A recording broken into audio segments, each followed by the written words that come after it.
kababayan, ito ang aking personal na point of view sa naganap na Day 9, July 22, 2026 sa impeachment trial ng ating Vice Presidente, Sara Duterte. Bilang inyong kasama na patuloy na nagbabantay, malinaw mga kababayan ang aking nakikita.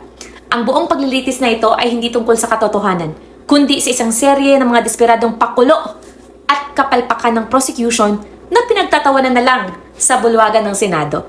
So heto ang aking buong reaksyon at pagsusuri mga kababayan. Akala nyo ba ay tapos na ang tawanan para sa Day 9? Nako, nagkakamali kayo.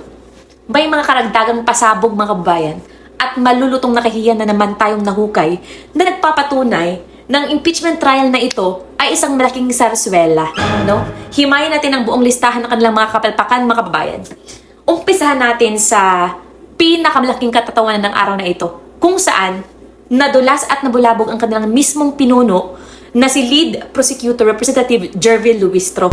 Sa gitna ng kanyang pagtatanong kay NBI Director Melvin Matibag mga kababayan, binanggit ba naman niya ito? Sabi niya, binanggit mo na ang bahagi ninyong ginawa ay hanapin ang taong kinausap ng Pangulo. Ano raw? Taong kinausap ng Pangulo?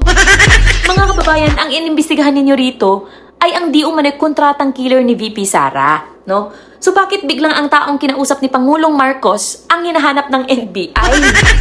Ganyan kapag gawa-gawa lang ang script ninyo, di ba? Nagkakabuhol-buhol ang dila ninyo at lumalabas ang totoong motibo. Nadulas ang prosecution mga kababayan na bisto na ang kanilang direksyon ay hindi hustisya, kundi politika. At para lalong sumakit ang ulo ng prosecution mga kababayan, pakinggan ninyo ang pahayag ng dating BIR Commissioner na si Kim Hinare sa One News. Ito, ilalagay ko sa taas. Ito.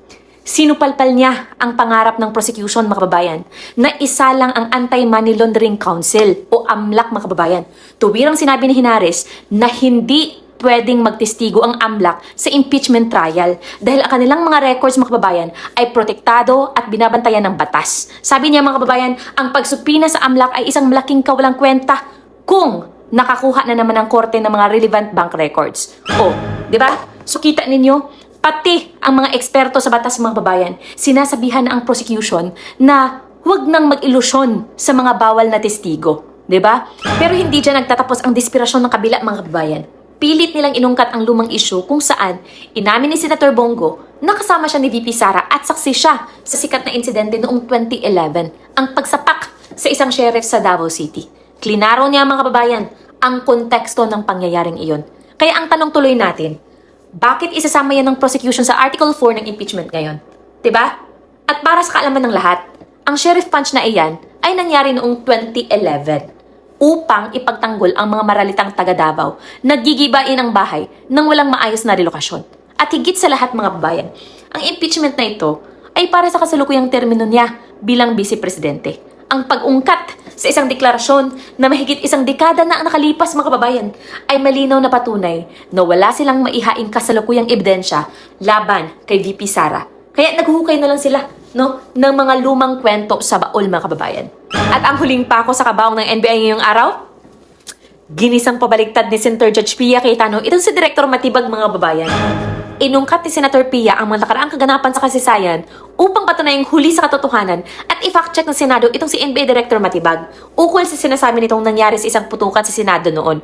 Pinatunayan at pinakonfirm ni Senator Pia na noon ay nagbatigas ang NBI na wala silang tauhan doon. Pero ang katotohanan ay meron pala.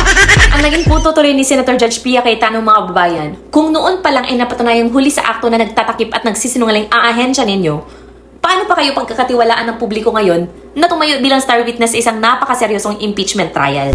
Diba? Kung sa maliliit na bagay noon ay may patago-tago pa kayo, paano pa sa gawa-gawang kaso ngayon? And to wrap up the trial today mga kababayan, officially closed na ang prosecution sa Article 4 testimonies dahil excused na si Matibag sa court, no? At alam niyo ba kung ano ang pinaka-desperadong move nila in wave ng House prosecution mga kababayan, ang kanilang redirect examination kay Matibag? Yes, you heard it right. Hindi na nilang tinangkang isalba ang naging sagot ng sarili nilang witness matapos itong mapiga ng ating defense team, no? So, wala rin silang naisang pang maayos na kaso laban kay Mayor Baste Duterte. Dahil mga kababayan, hanggang ngayon, developing a possible conspiracy case pa rin daw sila. Tapos, handa rin silang isupina si dating House Speaker Martin Romualdez, mga kababayan. Pero hindi naman natuloy dahil ang 18 Marines, mga kababayan, ay ayaw maglabas ng formal statement. In short, bago nag-adjourn ang Senado para lumipat sa Article 1 next week, napatunayan nating walang-wala silang solidong bala, mga kababayan. At bago ko tapusin ang videong ito, mga kababayan, nais kong dalhin kayo sa isang napakatinding paalala mula sa Biblia na sadyang swak na swak sa ginagawang sarswela ni na NBI Director Melvin Matibag at Lead Prosecutor Jervil Luistro. Sa kanilang maruming pag-imbento ng mga persons of interest sa pagpupumilit na magtahi ng kwento, mga kababayan, at sa panggigipit sa ating Vice Presidente, malinaw na inilalarawan ni na Luistro at Matibag ang ugali ng mga kontrabida sa Psalm chapter 37, verse 12 to 13, mga kabayan. Anong sabi doon? It says there, "The wicked plot against the righteous and gnash their teeth at them." Ang masama ay nagpapanukala laban sa matuwid at naggangalit ang kanyang mga ngipin laban sa kanya. But the Lord laughs at the wicked, for He knows their day is coming. Ang Panginoon ay tatawanan sila sapagkat kanyang nakikita na ang kanilang araw ay paparating. Opo, mga kabayan. Akala ni na Matibag at Luistro ay napakatalino nila habang nagpapakita sila ng mga hilaw na porsyento at nadudula sa kanilang mga script, no? Pero mga kabayan, ang hindi nila alam, ang mismong Diyos ay tumatawa sa kanilang mga kapalpakan dahil nakikita ng Panginoon, mga kababayan, kung gaano kawalang kwenta ang kanilang mga gawa-gawang paratang. Ang ginagawa nila, mga kababayan, ngayon sa Senado ay parang ang ginagawang patibong ng mga kaaway ng propetang si Daniel sa Biblia, no? Naghanap sila ng kahit anong butas sa pamamahala at buhay ni Daniel para lang siya mapawagsak, mga kababayan, at maipakain sa mga leon. Ngunit, ano ang ginawa ng Diyos, mga kababayan? Iniligtas si Daniel dahil siya ay tapat at ang mga imbento ng kaso laban sa kanya ang mismong napahamak at nalapa sa huli. Diba? Kaya, kay Director Matibag at Representative Luistro, mag-ingat kayo sa inyong mga inihahasik na paninira laban kay VP Sara Duterte. Sapagkat ang batas ng Diyos ay hindi natutulog at anumang hukay na hinuhukay ninyo para sa iba ay ang siya ring hukay na mismong lalamon sa inyong sariling kredibilidad at karera sa politika.